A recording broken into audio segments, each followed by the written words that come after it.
The long June twilight faded into night.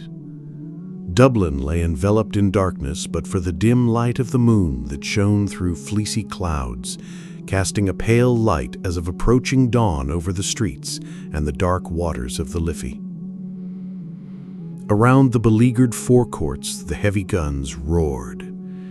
Here and there through the city, machine guns and rifles broke the silence of the night, spasmodically like dogs barking on lone farms. Republicans and Free Staters were waging civil war. On a rooftop near O'Connell Bridge, a Republican sniper lay watching. Beside him lay his rifle, and over his shoulders was slung a pair of field glasses. His face was the face of a student, thin and ascetic, but his eyes had the cold gleam of the fanatic. They were deep and thoughtful, the eyes of a man who was used to looking at death. He was eating a sandwich hungrily. He had eaten nothing since morning. He had been too excited to eat. He finished the sandwich and, taking a flask of whiskey from his pocket, he took a short draught. Then he returned the flask to his pocket. He paused for a moment, considering whether he should risk a smoke. It was dangerous. The flash might be seen in the darkness, and there were enemies watching. He decided to take the risk. Placing a cigarette between his lips, he struck a match, inhaled the smoke hurriedly, and put out the light. Almost immediately, a bullet flattened itself against the parapet of the roof. The sniper took another whiff and put out the cigarette. Then he swore softly and crawled away to the left. Cautiously, he raised himself and peered over the parapet.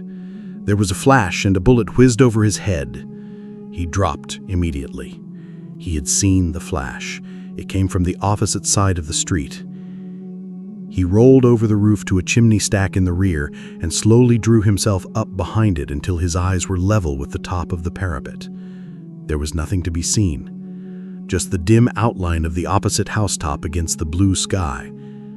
His enemy was under cover. Just then an armored car came across the bridge and advanced slowly up the street. It stopped on the opposite side of the street, 50 yards ahead. The sniper could hear the dull panting of the motor. His heart beat faster. It was an enemy car. He wanted to fire, but he knew it was useless. His bullets would never pierce the steel that covered the gray monster. Then round the corner of a side street came an old woman, her head covered by a tattered shawl. She began to talk to the man in the turret of the car. She was pointing to the roof where the sniper lay. An informer. The turret opened.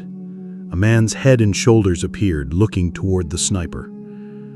The sniper raised his rifle and fired. The head fell heavily on the turret wall. The woman darted toward the side street. The sniper fired again. The woman whirled round and fell with a shriek into the gutter. Suddenly, from the opposite roof, a shot rang out, and the sniper dropped his rifle with a curse. The rifle clattered to the roof. The sniper thought the noise would wake the dead. He stooped to pick the rifle up. He couldn't lift it. His forearm was dead. "I'm hit," he muttered.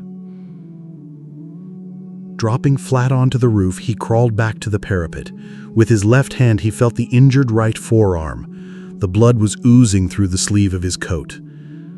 There was no pain, just a deadened sensation, as if the arm had been cut off. Quickly, he drew his knife from his pocket, opened it on the breastwork of the parapet, and ripped open the sleeve.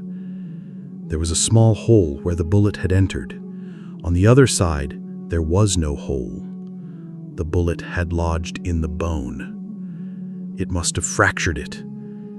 He bent the arm below the wound. The arm bent back easily. He ground his teeth to overcome the pain.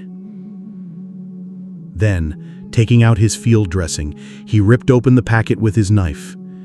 He broke the neck of the iodine bottle and let the bitter fluid drip into the wound. A paroxysm of pain swept through him. He placed the cotton wadding over the wound and wrapped the dressing over it. He tied the ends with his teeth.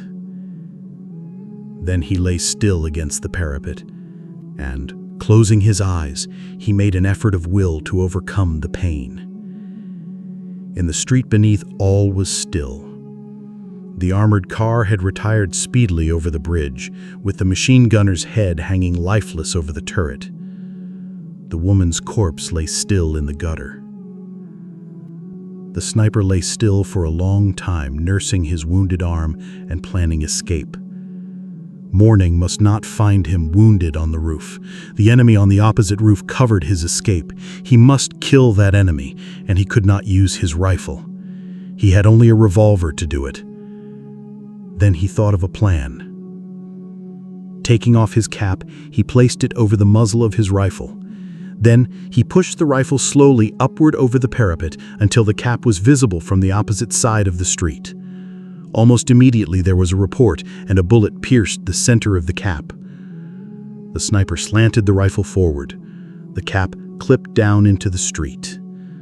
Then, catching the rifle in the middle, the sniper dropped his left hand over the roof and let it hang, lifelessly.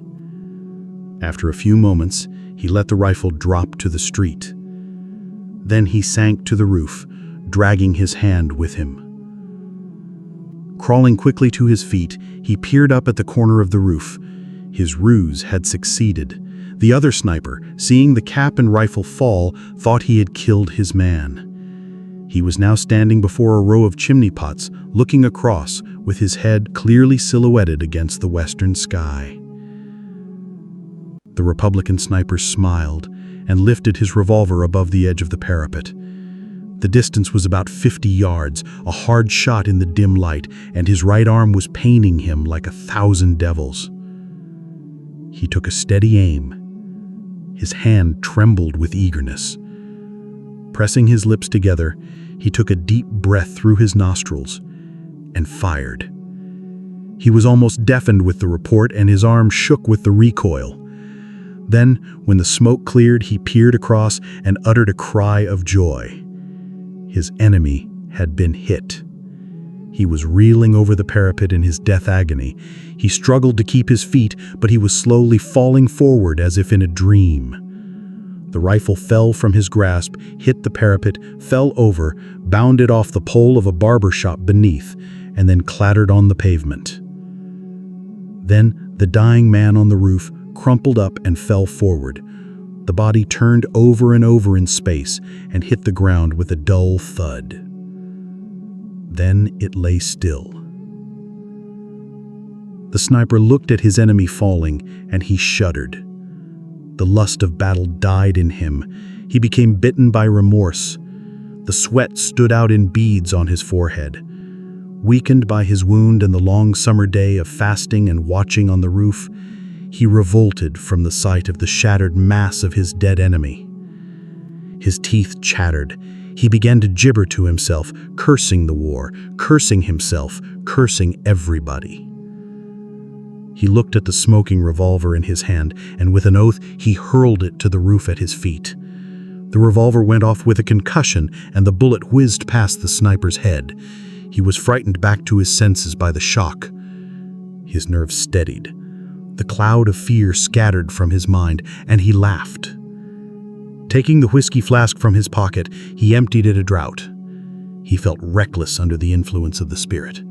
He decided to leave the roof now and look for his company commander to report. Everywhere around was quiet. There was not much danger in going through the streets. He picked up his revolver and put it in his pocket. Then he crawled down through the skylight to the house underneath. When the sniper reached the laneway on the street level, he felt a sudden curiosity as to the identity of the enemy sniper whom he had killed. He decided that he was a good shot, whoever he was. He wondered, did he know him? Perhaps he had been in his own company before the split in the army. He decided to risk going over to have a look at him. He peered around the corner into O'Connell Street. In the upper part of the street, there was heavy firing, but around here, all was quiet. The sniper darted across the street. A machine gun tore up the ground around him with a hail of bullets, but he escaped. He threw himself face down beside the corpse. The machine gun stopped. Then the sniper turned over the dead body and looked into his brother's face.